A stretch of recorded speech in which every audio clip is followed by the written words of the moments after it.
Comment tu expliquerais à d'autres ce qu'on fait, ce qu'on a fait le 20 mars et à quoi ça sert un comité des familles pour survivre au sida? D'abord, je tiens à dire qu'il n'y avait pas, dans cette cour de la Maison de la Jeunesse à Saint-Denis, il n'y avait pas que des séropositifs. Il y avait aussi des familles que je connaissais dans les quartiers, des femmes que j'avais jamais vues, des mères de famille que j'avais jamais vues ailleurs, sinon dans les cités et dans les fêtes des cités.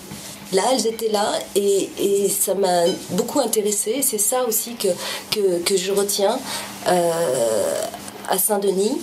C'est que c'est la première fois sur le VIH-Sida qu'une association donne l'occasion, en tout cas, de parler de cette histoire à Saint-Denis.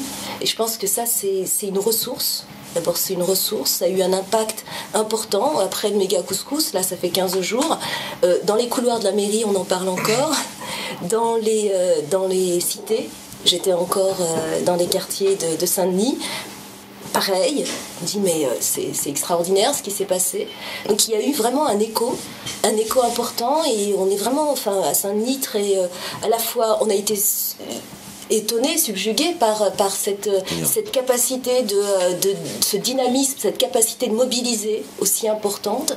Et puis pour parler d'un problème qui a aussi un écho particulier en banlieue, qui a à Saint-Denis aussi, en Seine-Saint-Denis. Voilà.